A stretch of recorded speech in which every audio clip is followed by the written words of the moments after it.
What an entertaining game that was on Thursday Night Football. Welcome into Four Verts. I'm Harrison Graham.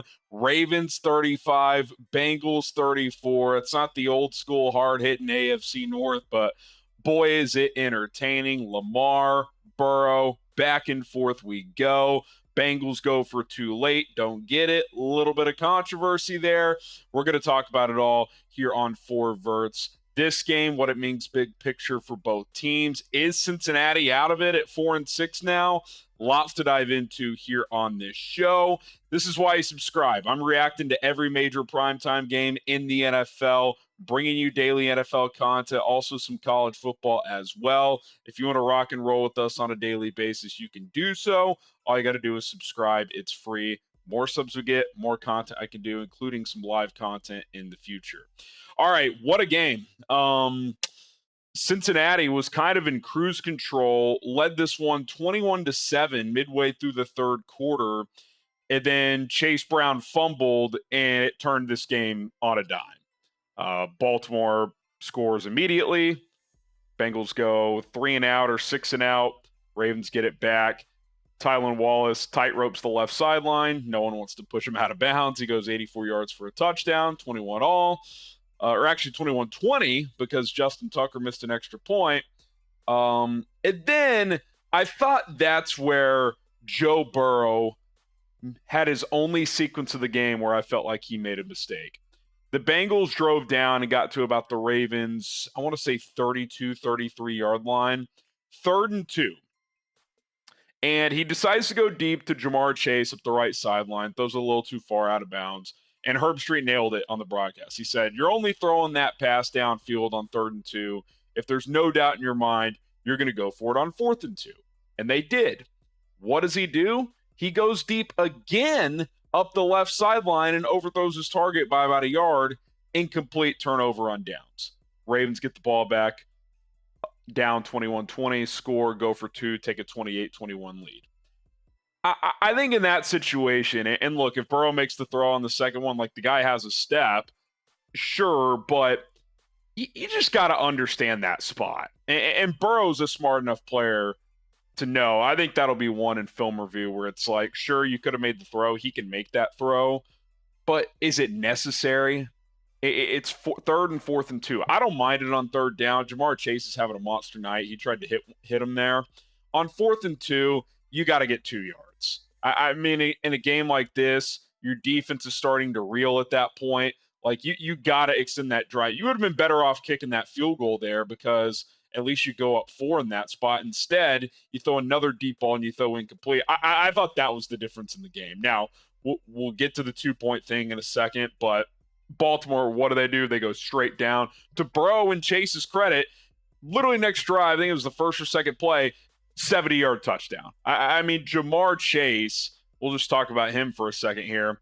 Kind of a wasted performance, really 2 wasted performances, because tonight he had 264 yards on 11 catches and 3 touchdowns.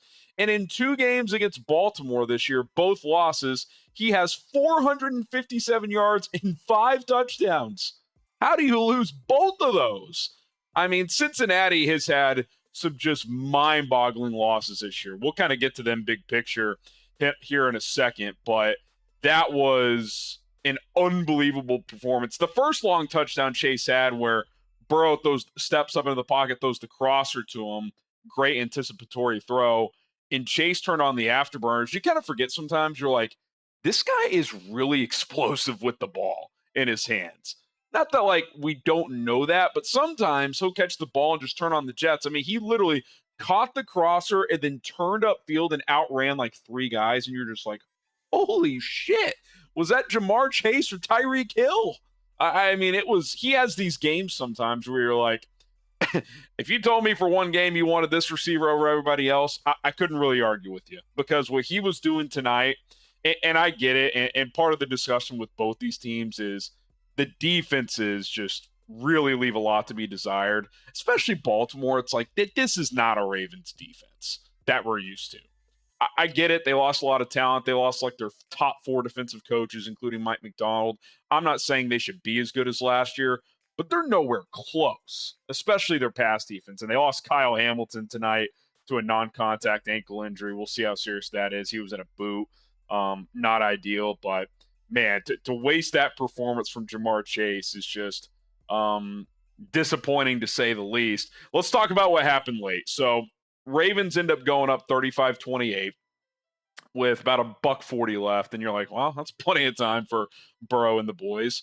And it was, and they go down, score with 38 seconds left, and they go for two, which is the right decision. I don't think there's any doubt. Now, there was still enough time for Baltimore to get into field goal range. Don't get me wrong, the game wasn't over, but I think that was the right call to try and take that game there. Your offense is humming. Well, a couple weird things. One, they line up and Burrow tries to hard count. They end up taking a timeout, and I'm sitting there and I'm going, why are you not just throwing this to Ja'Marr Chase? You've got him manned up at the top of the screen. And Zach Taylor took a timeout, didn't like the look, or, they tried to draw him off sides, didn't work. Go back out there again, snap the ball. And I think Chase got man coverage again, which I'm like, what is Zach Orr doing, the Ravens defensive coordinator who's been struggling? But he didn't throw to Ja'Marr Chase. He threw a little crosser, excuse me, to Tanner Hudson, who had a pretty good night. Got grabbed. They didn't call it before the throw. Not a PI, but a defensive hold, which would have been half the distance. It would have been a 2-point conversion from the one. Also, Burrow on the attempted, or from the pass rusher who was trying to knock the ball away, followed through and hit him in the helmet. Now, sometimes I think those can get ticky-tacky, but it's an automatic call. If you touch the quarterback in the helmet, it is a foul. And whoever the NFL rules expert came on and said, yeah, not only was it a defensive hold, it should have been a roughing penalty. That's a pretty tough pill to swallow if you're Cincinnati. At the same time, though, it's like, Joe, throw the ball to Ja'Marr. I don't care if he's triple teamed. They have not stopped him all night. All night. So I don't want to make it all about this controversy, but that was a pretty tough one considering the Ravens committed 2 fouls on the play that weren't called. But I go back to that 3rd and 4th and 2 sequence. I thought that was a mistake by Burrow, who, was unbelievable tonight. Threw for 428 yards and 4 touchdowns. So I'm not nitpicking the guy, but look, when you don't have a good defense and you're in these type of games, it comes down to 1 or 2 plays. And I thought he mishandled the 3rd and 4th and 2. And then on the 2-point conversion, yeah, should he get that call? For sure. Throw the ball to number 1. He's got almost 300 yards. I don't care if he's triple coverage. Is anyone going to bitch at you if you throw it to Ja'Marr Chase and it goes incomplete? I just thought that was a mistake. Lamar on the other side, as you just kind of look at these two quarterbacks, it was really quiet for about two and a half quarters. I think he had like 70 yards passing at halftime. He just starts he gets into these modes where I think they compared him to Steph Curry because his last touchdown, he's rolling left and he jumps and he kind of throws like a little teardrop. And when he followed through, it was like this. It was like a basketball player shooting the ball. And you're just like, this guy's just having fun out there. Like he's playing a different game. He's running around. He's juking guys. He's throwing jump passes, just touch right on the money. Lamar, it kind of felt like the winner of this game is the clear front runner for MVP, which sounds weird with Burrow because the Bengals are 4-6. But you look at his numbers. He now, after tonight, has 24 touchdowns and 4 interceptions. Lamar, after tonight, this is just passing. We know he has a bunch of damage running. 24 touchdowns, 2 interceptions. So with Baltimore at 7-3 and Lamar having the best year of his career, especially as a passer, he is, I think, clearly the MVP frontrunner.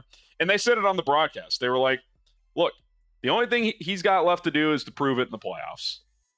Get to a Super Bowl.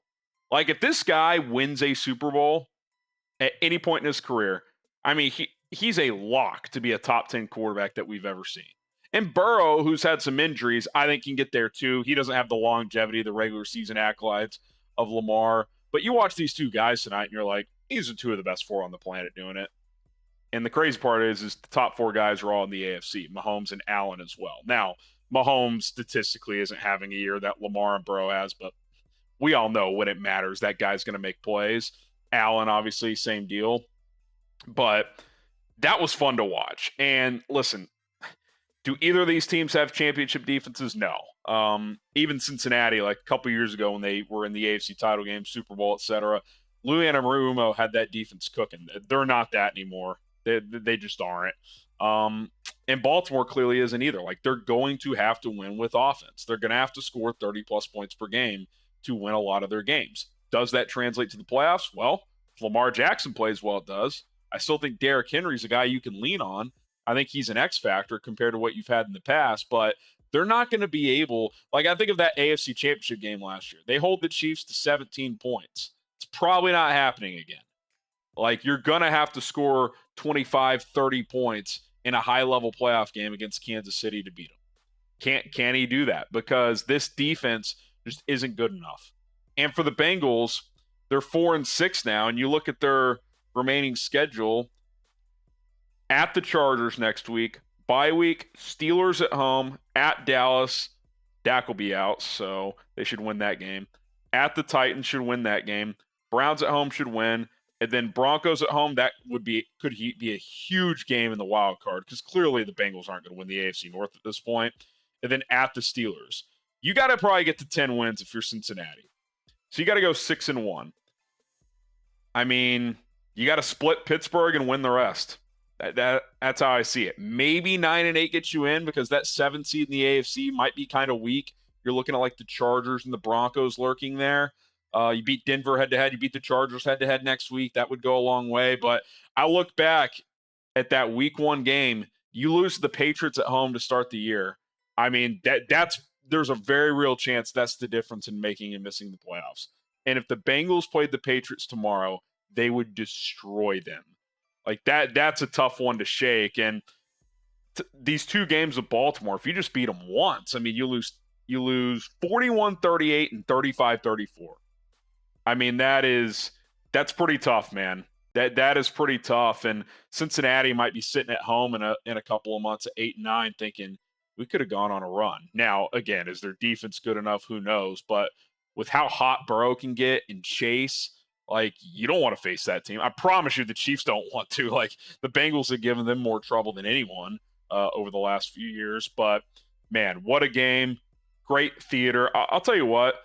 Kudos to the NFL and Amazon, and I'm guessing Amazon went to the league and was like, you got to get us some better matchups. I mean, I swear to God, for 8 years, the Titans were on Thursday Night Football every other week. Like, just give us some good matchups, and we've had some pretty good ones this year. Been a couple duds, but there's been some really good ones, and I would say this has clearly been the best one. Just what an entertaining game, and for a while it kind of was a dud, but the second half, man, felt like I was watching Big 12 game or something. Just back and forth we go. I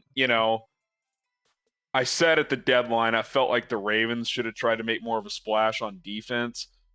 And I don't mean Tre'Davious White. Like, can they win this way? This is a new Baltimore style team where they're trying to outscore people. You know what this is?